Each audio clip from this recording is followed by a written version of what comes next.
नमस्कार, आपका दिन शुभ हो। Today we are going to learn Guilford's trait theory of personality, presented by Monica Malik from Bhagat Phool Singh Mahila Vishwavidyalay, Kanpur Kala. Guilford trait of theory of personality was given by J.P. Guilford, whose full name was Joy Paul Guilford.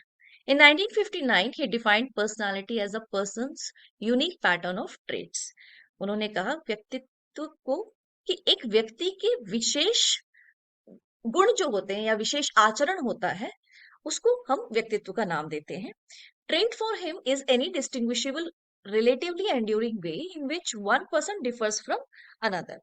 तो उनके लिए ये जो गुण है वो एक व्यक्ति को दूसरे व्यक्ति से भिन्न करता है और खासकर ये जो ट्रेड्स होते हैं ये स्थायी होते हैं.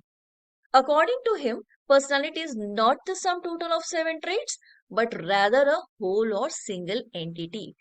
तो उन्होंने पर्सनालिटी को एक पूरी सिंगल एंटिटी के रूप में देखा. उन्होंने ये नहीं कहा कि वो इन 7 ट्रेड्स का जोड़ है, जोड़ जंगोड़ है. उन्होंने कहा पर्सनालिटी एक ही है, लेकिन पर्सनालिटी को देखने के 7 अलग-अलग तरीके हैं, 7 अलग-अलग एंगल हैं. पर्सनालिटी को 7 कोणों के आधार पर समझा जा सकता है और इन कोणों को बनाने के लिए उन्होंने फैक्टर एनालिसिस का यूज किया. तो कारक विश्लेषण जिसको कि हम कहते हैं इसका उपयोग करते हुए गिलफोर्ड इस निष्कर्ष पर पहुंचे कि 7 तौर तरीके होते हैं. तो इन 7 तौर तरीकों को हम सबसे पहले 2 भागों में विभाजित करते हैं, सोमैटिक ट्रेट्स और बिहेवियर एस्पेक्ट्स ऑफ पर्सनालिटी. जो सोमैटिक ट्रेट्स हैं उसमें जो पहले 2 हैं तौर तरीके वो आ जाते हैं. तो पहला तौर तरीका है हमारा मॉर्फोलॉजिकल जिसको कि हम रूपात्मक कहते हैं, दूसरा है फिजियोलॉजिकल शारीरिक कहते हैं. बिहेवियर एस्पेक्ट्स की जब हम बात करते हैं तो बाकी 5 जो है वो इसके अंतर्गत आते हैं. उनमें से 3 को उन्होंने क्या किया, हॉर्मेटिक रिस्पॉन्सेस की कैटेगरी में डाला जिसको कि हम अडेप्टिव रिस्पॉन्सेस भी कहते हैं. उनमें है आवश्यकताएं, रुचि, दृष्टिकोण जिसको कि नीड्स, इंटरेस्ट और एप्टीट्यूड्स कहते हैं.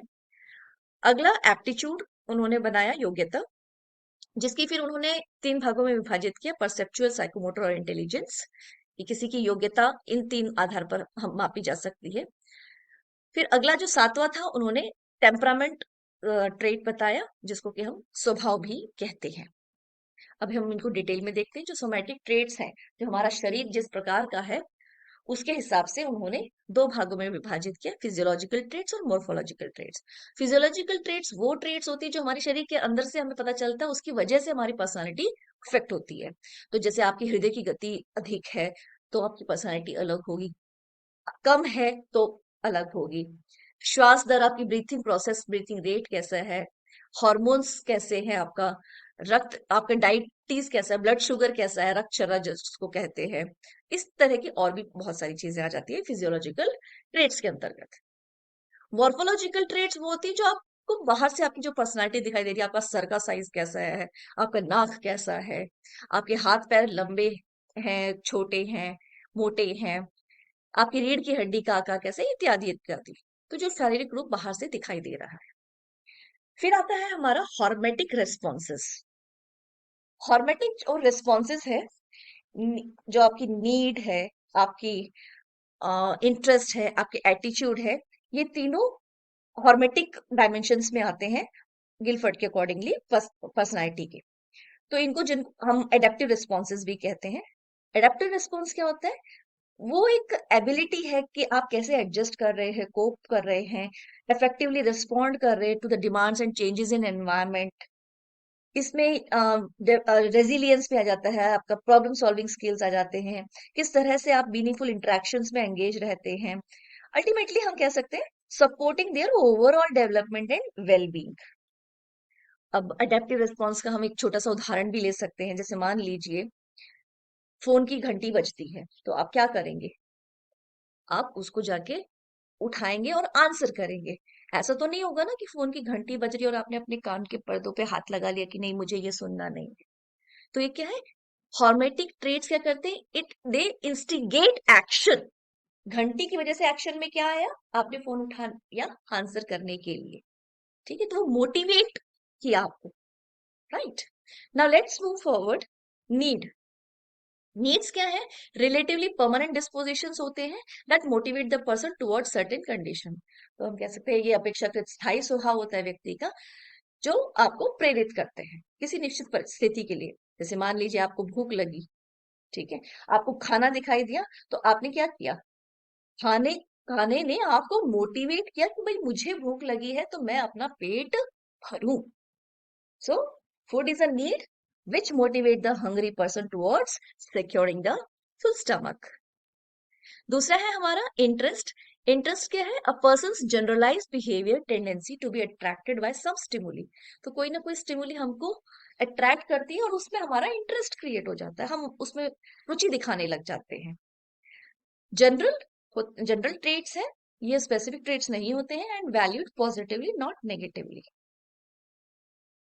तो इंटरेस्ट जो है हम कह सकते हैं जो liking to perform some activities, जब हमें कोई कार्य करना अच्छा लगता है कुछ तो उसको हम कह देते हैं इंटरेस्ट या रुचि। और उस इंटरेस्ट की वजह से क्या होता है? आपके बिहेवियर में परिवर्तन आता है, चेंज आता है। अगर आपका इंटरेस्ट है तो आप अ, का व्यवहार अलग होगा, और आपका इंटरेस्ट नहीं है तो वो विभिन्न होगा। तीसरा है हमारा एटीट्यूड।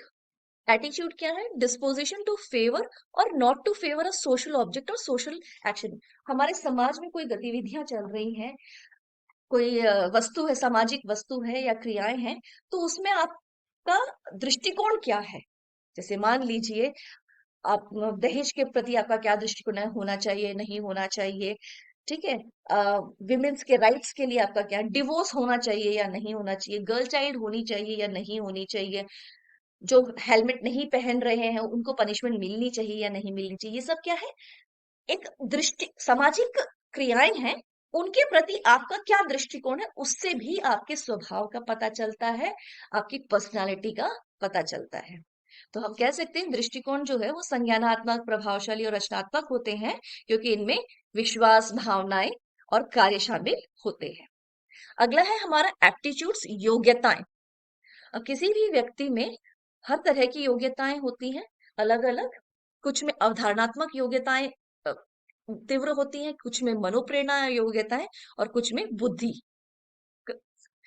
तो जो हमारी परसेप्चुअल एटीट्यूड्स हैं, इनसे पता चलता है कि आपकी जो देखने की क्षमता है, सुनने की क्षमता है, ठीक है, आपकी मोटर एक्टिविटीज हैं, ये सारे फैक्टर्स इन्वॉल्व होते हैं। So it relate to the various sense modalities and include factors like visual, auditory and kinaesthetic sensitivity.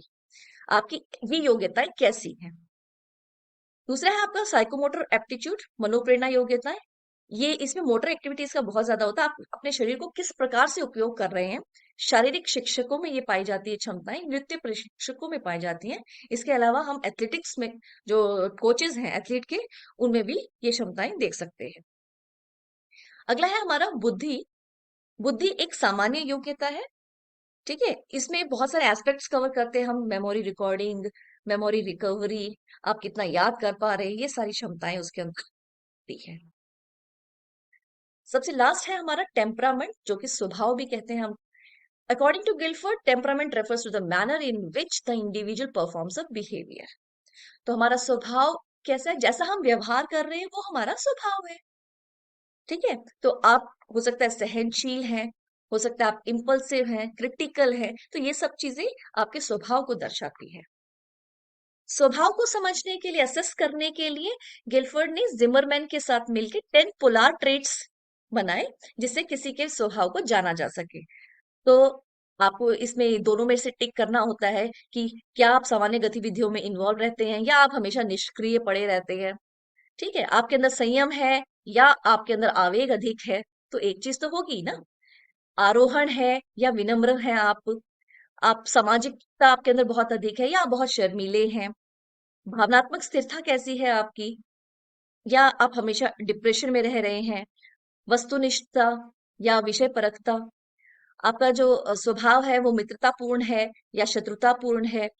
Thoughtfulness है आपके अंदर या अनरिफ्लेक्टिव है आप, आपको कोई फर्क नहीं पड़ता, आप किसी चीज पे चिंता नहीं करते, रिफ्लेक्ट नहीं करते। आपके जो व्यक्तिगत संबंध है उनको आप किस प्रकार से संभाल रहे हैं, या अपने व्यक्तिगत संबंधों की हमेशा आलोचना करते रहते हैं, ठीक है। आप के अंदर मैस्कुलिनिटी अधिक है या फेमिनिटी अधिक है। आपने देखा होगा बहुत सारे मेल्स के अंदर फेमिनिटी भी होती है और कुछ फीमेल्स होती हैं उनके अंदर मैस्कुलिनिटी बहुत होती है। जैसे कि आपने सुना होगा टॉम, मैं तो टॉम बॉय हूँ, इस तरह से गर्ल्स कहते हैं। ठीक है, अब हम देखते हैं जो गिलफोर्ड ने लेवल्स दिए हैं, लेवल ऑफ ट्रेट जनरलिटी। उन्होंने 3 लेवल्स दिए हैं। सबसे पहला है हमारा types, composed of primary traits which have positive intercorrelation and generally revolve around any single disposition। तो जो ये आपके टाइप्स हैं आपके स्वभाव के इर्द गिर्द ही घूमते हैं। जैसे कि मान लीजिए एक्सट्रोवर्ट, एक्सट्रोवर्ट एक टाइप ऑफ पर्सनालिटी है। एक्सट्रोवर्ट जो बंदा होगा वो कैसा होगा, सोशेबल होगा, टॉकेटिव होगा, कॉन्फिडेंट होगा, इम्पल्सिव, एक्सटर्नल इम्पल्सिवनेस उसमें बहुत ज्यादा होगी, उसे लोगों से कांटेक्ट करना बहुत पसंद होगा। तो जब हम ये सब चीजें देखते हैं तो हम इस कंक्लूजन पे पहुंचते हैं कि ये एक्सट्रोवर्ट है, बहिर्मुखी व्यक्ति है। दूसरा लेवल है हमारा प्राइमरी ट्रेट्स, प्राथमिक लक्षण विषम लक्षणों की तुलना में व्यवहार की व्यापक श्रेणी में प्रकट होता है। तो ये जो प्राइमरी ट्रेट्स है उनके broader manifested in broader range of behaviour. तो जैसे कि मान लीजिए अब कोई एक लड़की है जिसका नाम भव्या है, वो हमेशा उसके व्यवहार में आप जब भी देखेंगे तो डोमिनेंस दिखाई देगा। वो हावी होने की कोशिश करती है, उससे हमेशा गुस्सा आता है, एग्रेसिव रहती है। ठीक है, तो अब ये हमेशा वो इस तरह का करती है तो उसकी वो क्या हो गया, प्राइमरी ट्रेट हो गया। ठीक है, अगला है हमारा हग्स्टिक ट्रेट्स। ये जो है विषम लक्षणों में दिखाई देते हैं, किसी व्यक्ति द्वारा केवल विशिष्ट परिस्थितियों में ही प्रदर्शित किया जाता है हग्स्टिक ट्रेट। जैसे मान लीजिए निधि एक लड़की है, हमेशा वो बहुत शर्मीली सी रहती है, रिजर्व रहती है, लेकिन कभी कभी एकदम से उसके अंदर पता नहीं क्या होता है, वो बहुत डोमिनेंट हो जाती है और एग्रेशन हो जाता है। जब उसके दोस्त कंपटीशन जीत जाता है कोई, या उससे अधिक नंबर आ जाते हैं उसकी सहेली के, तो उसका जो व्यवहार है वो परिवर्तित हो जाता है। तो यहाँ पे जो डोमिनेंस और एग्रेशन है ये एग्जाम्पल है हेक्स्टिक ट्रेट्स के, और ये स्पेसिफिक एक्शंस को डिटरमाइन कर रहे हैं। तो इस प्रकार से गिलफोर्ड की थ्योरी हमारी कंप्लीट होती है। Thank you and have a nice day. Please like share and subscribe the video and press bell icon for notification of new videos. Thank you so much.